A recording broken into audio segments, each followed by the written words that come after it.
Quanto conosci il territorio italiano? Quanta familiarità hai con i nomi dei mari, dei fiumi, dei laghi e delle montagne? La geografia è un aspetto fondamentale, da molti trascurato, della cultura di un paese. Ho preparato un test che metterà alla prova le tue conoscenze sul territorio italiano. 10 domande su 10 argomenti di geografia e come sempre nel frattempo scopriremo tante curiosità super interessanti che arricchiranno la tua conoscenza sul territorio italiano. Io mi chiamo Davide e questo è Podcast Italiano, un canale per chi impara l'italiano e vuole scoprire la cultura italiana. Attiva i sottotitoli se ne hai bisogno, la trascrizione integrale come sempre è sul mio sito podcastitaliano.com e poi ho anche preparato un PDF associato al quiz. È gratis, te lo lascio al link in descrizione, ma puoi anche scansionare questo codice QR con il tuo telefono. Se ti va puoi anche stamparlo e seguire il video con il PDF alla mano. Contiene un sacco di informazioni interessanti, mappe geografiche, immagini di tutto quello che diciamo nel video. È una vera miniera d'oro di informazioni che puoi studiare e che ti aiuterà a comprendere ancora meglio l'argomento dei nostri video. Il punteggio massimo che puoi ottenere in questo quiz è di 10 punti. Funziona così: ascolta e leggi la domanda, metti in pausa il video per riflettere sulla risposta, rispondi, controlla la soluzione e annota il tuo punteggio sul PDF. 1 punto per una risposta giusta, 0 punti per una risposta sbagliata. Alla fine calcoli il punteggio totale e me lo scrivi nei commenti se ti va. Andiamo! Quale percentuale del territorio italiano è occupato rispettivamente da montagne, colline e pianura? Non ti leggo tutte le opzioni perché sarebbe noioso, ma le trovi da qualche parte a schermo, quindi scegli l'opzione che ti sembra più corretta. La risposta corretta è B, ovvero 35%, 42% e 23%. Cioè ben il 42% dell'Italia è costituita da colline, rilievi bassi e dolci, con i suoi tipici paesini incantevoli detti borghi, che ti consiglio di visitare, e anche con piccole città. Il 35% è composto da montagne, dove vivere non è propriamente facile a causa della difficoltà negli spostamenti e dell'isolamento. Quindi l'Italia è un paese molto montagnoso, non so se lo sapevi. Soltanto il 23% del territorio, quindi meno di un quarto, è fatto di pianure. Ed è qui che si trovano le grandi città come Torino, Milano, Bologna e Roma, ma anche le grandi industrie. Molte di queste si trovano al nord, nella pianura padana, una delle più grandi pianure d'Europa che da sola costituisce il 70% delle pianure italiane. Bene, passiamo alla domanda numero 2. Quale tra le seguenti frasi è falsa? Gli Appennini separano la pianura padana dal resto d'Italia. Gli Appennini separano l'Italia dall'Europa centrale. Gli Appennini partono da nord, dal confine con la Francia, e arrivano fino al sud, al piede dello stivale. Gli Appennini sono una montagna, se non lo sai. La risposta corretta è B. La catena montuosa che separa l'Italia dall'Europa centrale, più precisamente da Francia, Svizzera, Austria e Slovenia, non è quella degli Appennini, ma sono le famose Alpi. Le Alpi formano un arco lungo circa 1200 km e comprendono cime alte più di 3000 metri. Si può passare da un versante all'altro delle Alpi grazie ai molti trafori e valichi, passando cioè dentro le montagne o tra le montagne. Oggi è facilissimo attraversare le montagne grazie alle autostrade e alle gallerie che sono state scavate, ma fino a un secolo fa le montagne erano dei muri tra una zona e l'altra. Anche per questo per 1500 anni l'Italia è stata divisa in tanti piccoli stati autonomi, ciascuno separato dagli altri da barriere geografiche difficilmente superabili. Queste barriere sono anche una delle ragioni del fatto per cui l'Italia è così divisa e frammentata linguisticamente, no? Come sai, abbiamo tante lingue diverse da loro e la geografia ha avuto un peso in questo. Ah, e sia sulle Alpi che sugli Appennini può fare molto freddo. Gli alleati anglo-americani l'hanno scoperto a loro spese durante la Seconda Guerra Mondiale. Quando nel 1943 arrivarono in Italia, si aspettavano di trovare un paese mediterraneo. Poi, arrivati sulle montagne dell'Italia centrale, scoprirono che le temperature possono scendere sotto i meno 20 gradi Celsius. Ne parliamo nel capitolo 17 del nostro corso di livello B2, Volti d'Italia, un capitolo che è interamente dedicato alle montagne d'Italia, le Alpi e gli Appennini, appunto. Se vuoi avere maggiori informazioni sul corso, che unisce lingua e cultura italiana, dai un'occhiata al link che ti lascio in descrizione.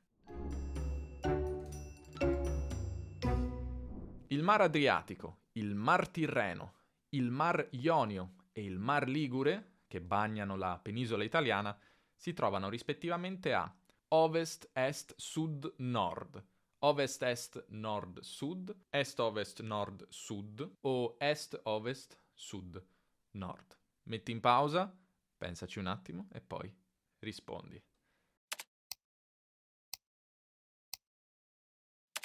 La risposta corretta è D. Mar Adriatico, Mar Tirreno, Mar Ionio e Mar Ligure fanno tutti parte del Mar Mediterraneo. Includendo le isole maggiori e minori, l'Italia ha circa 7.900 km di coste. L'Italia dunque è il quinto paese europeo e il 14° al mondo per chilometri di coste. Il Mar Adriatico si estende a est per circa 800 km dal Friuli Venezia Giulia alla Puglia. Il nome Adriatico deriva dall'antica città etrusca e poi romana di Adria, situata vicino all'attuale Rovigo.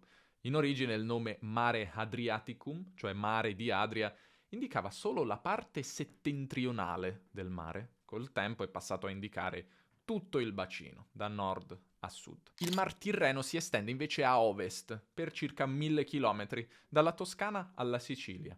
Tirreni era il nome con cui i greci chiamavano gli Etruschi, il popolo che prima dei Latini abitava gran parte dell'Italia centrale, quindi Mar Tirreno significa mare degli Etruschi, anche se in realtà il Tirreno bagna anche due regioni meridionali, la Campania e la Calabria, e le isole maggiori, la Sicilia e la Sardegna, luoghi dove gli Etruschi non c'erano. Il Mar Ionio si estende a sud per soli 400 km, è il mare più profondo di tutto il Mediterraneo. Il Mar Ligure invece si estende a nord per appena 250 km e bagna Liguria e Toscana. Qui vivono stabilmente balene lunghe fino a 20 metri, delfini e capodogli, giganti del mare attratti dal plankton, che qui è abbondantissimo. Bene, andiamo avanti. Domanda numero 4.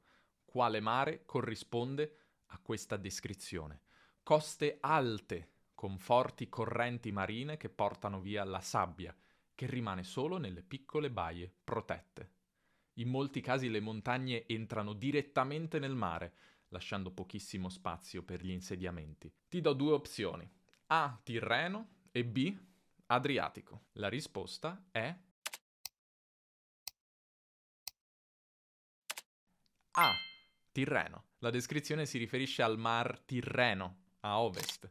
L'Adriatico è un golfo, cioè un mare fatto a U, con le coste su 3 lati, ed è poco profondo, ci sono poche correnti d'acqua e quindi la sabbia tende a rimanere sulla costa, ragione per cui ci sono poche spiagge rocciose e quasi solo spiagge sabbiose.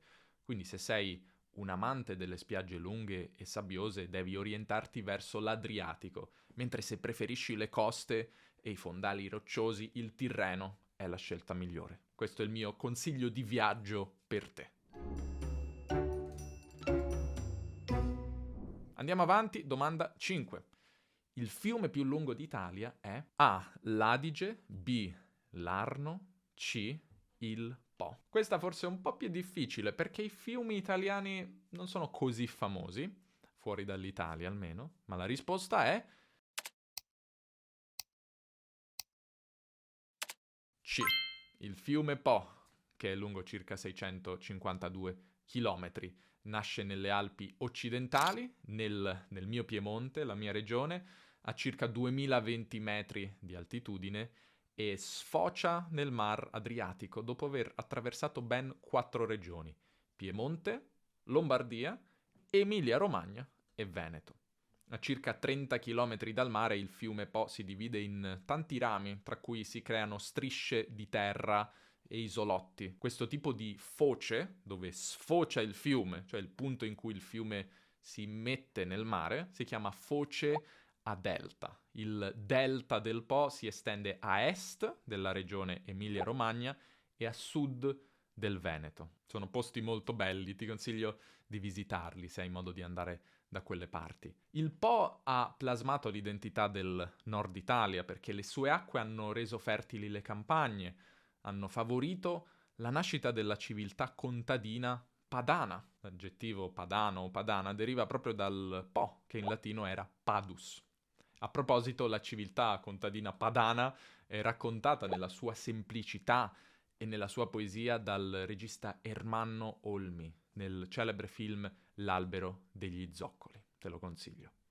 Ritroviamo il Po anche nei primi lavori del regista Michelangelo Antonioni, come il film Il grido e il documentario Gente del Po, dove le nebbie e le luci sospese della pianura padana diventano metafora di un paesaggio interiore caratterizzato da malinconia, da solitudine e alienazione. Nel PDF ti do qualche informazione in più su questi film. Ti lascio di nuovo qui il codice QR se ti interessa.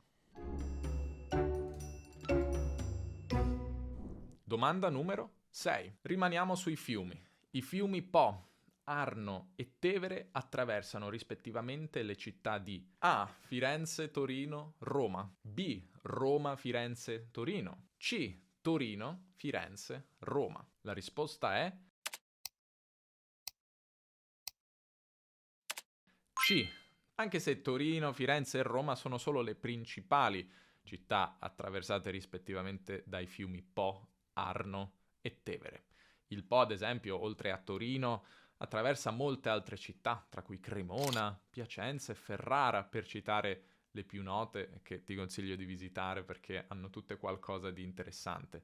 L'Arno, a sua volta, attraversa, oltre a Firenze, Empoli e Pisa, tutte situate in Toscana. Il Tevere, infine, oltre a Roma, attraversa città più piccole come Città di Castello, Umbertide, Deruta e Todi, tutte localizzate in Umbria. A differenza delle montagne, come dicevo prima, i fiumi italiani non detengono particolari record di lunghezza o di larghezza. Ad esempio, per lunghezza il Po è solo il 39esimo fiume in Europa, mentre il Tevere di Roma è l'83esimo. Niente di particolare, anche se per larghezza il Po è l'11esimo fiume nel continente. Una curiosità linguistica: la serie di viali che a Roma corrono sui due lati del fiume Tevere si chiama Lungotevere.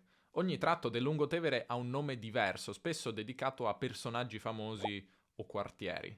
Analogamente, la serie di viali che nelle città toscane corrono sui due lati del fiume Arno si chiama Lungarno. Firenze è la città più famosa per i suoi lungarni, che offrono viste spettacolari e ospitano monumenti, palazzi, ponti e locali. Sicuramente se ci sei stato hai avuto modo di godere di questo spettacolo. Nelle città attraversate dal Po, ovviamente, abbiamo il Lungo Po. Se vieni a Torino non puoi perdertelo.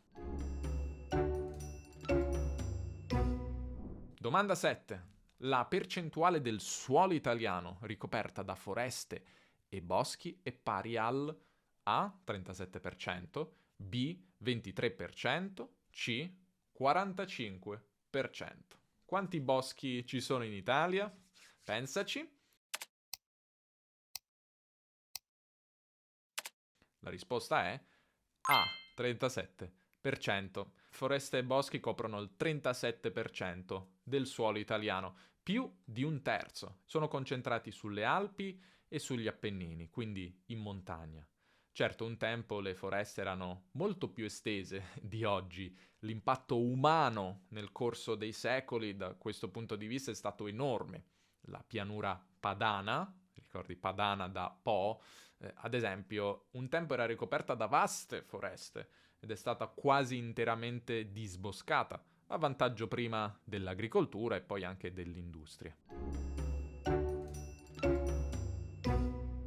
Domanda numero 8. Il più grande dei laghi italiani è A. Il lago Maggiore, B. Il lago di Garda, C. Il lago di Como. La risposta corretta è B.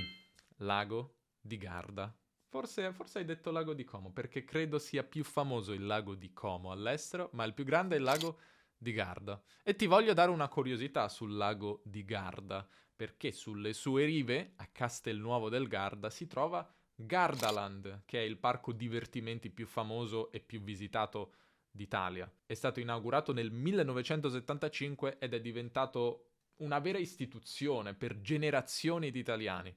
Chi è cresciuto in Italia è molto probabile che ci sia stato almeno una volta. Oggi il parco attira visitatori da tutta Europa e contribuisce in modo direi significativo alla popolarità turistica del lago di Garda, quindi vieni a visitarlo se ti può interessare. Domanda numero 9. Quanti vulcani attivi ci sono in Italia? A. 1, B. 2, C. 4. Pensaci. La risposta è C. Sono 4. In Italia ci sono 4 vulcani considerati attivi con eruzioni storiche o attività documentata negli ultimi secoli. L'Etna in Sicilia, vicino a Catania, lo Stromboli nelle isole Eolie, sempre Sicilia, e poi Vulcano, un'isola nello stesso arcipelago dello Stromboli, e poi il Vesuvio in Campania, vicino a Napoli. La presenza di tanti vulcani in Italia è dovuta alla sua posizione geografica sul confine tra due placche tettoniche, la placca africana e la placca eurasiatica, che è anche la ragione per cui l'Italia è una zona sismica, cioè caratterizzata da frequenti terremoti che a volte sono anche disastrosi. L'Etna è il più alto vulcano attivo d'Europa, circa 3300 metri, ed è caratterizzato da frequenti eruzioni, erutta piuttosto spesso. Lo Stromboli è un'isola vulcanica. Il vulcano è attivo in modo quasi continuo, pensa, da oltre 2000 anni. Viene chiamato il faro del Mediterraneo per le sue esplosioni regolari. E Vulcano, sì, si chiama proprio Vulcano, è un'isola vulcanica. Il suo cratere principale emette fumi e zolfo da quelle aperture note come fumarole, utilizzate anche per terapie termali. Due curiosità linguistiche su Vulcano. La prima è che il suo nome deriva dal latino Vulcanus, che è il nome del dio romano del fuoco e dei metalli. E la seconda è che Vulcano, l'isola siciliana, ha dato il suo nome, non solo in italiano, ma in molte lingue europee, ai vulcani. È da qui che viene la parola. Il Vesuvio, infine, è l'unico vulcano attivo dell'Europa continentale. Divenne famoso per la celebre eruzione del 79 d.C. che distrusse, ma allo stesso tempo conservò, Pompei ed Ercolano, ed è il motivo per cui oggi possiamo ancora visitarle e goderne. L'ultima eruzione risale al 1944 ed è considerato potenzialmente pericoloso per l'area densamente abitata intorno a Napoli. Domanda numero 10, ultima domanda del nostro quiz. Le isole Eolie, le isole Pontine e le isole Tremiti si trovano rispettivamente nelle regioni A. Toscana, Lazio, Sicilia, B. Sicilia, Lazio e Puglia o C. Sicilia, Lazio e Campania. Pensaci, la risposta è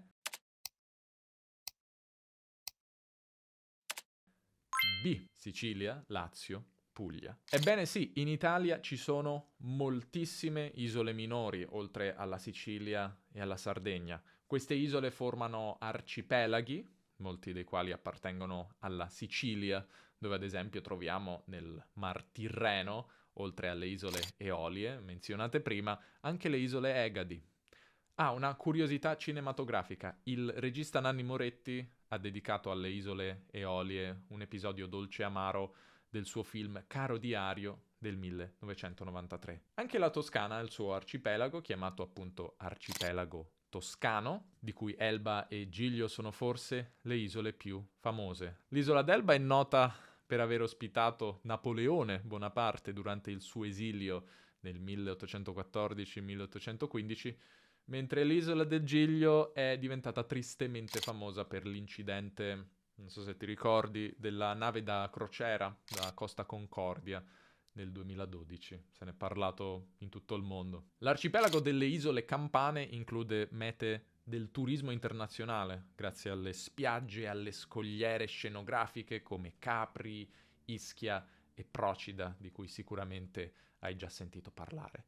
E altrettanto belle, anche se forse meno famose fuori dall'Italia, sono le isole Pontine, nel Lazio, che includono Ponza e Ventotene, che sono isole di origine vulcanica dalle baie cristalline. Poi c'è anche l'arcipelago della Maddalena, in Sardegna, che dal 1904 è parco nazionale. L'arcipelago è scelto ogni estate da migliaia di turisti per le sue acque turchesi e per le spiagge dalla sabbia bianchissima. Tra le più famose c'è la spiaggia rosa di Budelli, il cui nome deriva dal colore rosa della sabbia. Oggi è vietato camminarci ed è possibile ammirarla solo dalla barca. Nel Mar Adriatico abbiamo infine le isole Tremiti, situate a 12 km dalla costa della Puglia e che fanno parte del Parco Nazionale del Gargano. Insomma, ti ho dato un po' di consigli turistici se vuoi visitare le isole italiane. Siamo arrivati alla fine del test.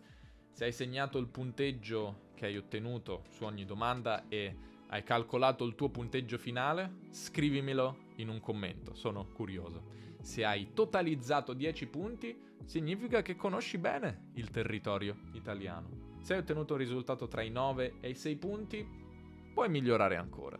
Se il tuo punteggio è inferiore ai 5 punti, forse dovresti venire in Italia più spesso. E magari imparare l'italiano con podcast italiano, chi lo sa. Fammi anche sapere nei commenti se questo nuovo tipo di quiz ti è piaciuto. Sto provando a esplorare nuovi format di video, nuovi tipi di quiz. Non so se questo ti piacerà, ma fammi sapere, mi raccomando, lascia un commento se ti è piaciuto, così saprò che a voi piacciono anche questi nuovi tipi di video che finora non ho mai fatto. Questo è tutto, ci sentiamo presto.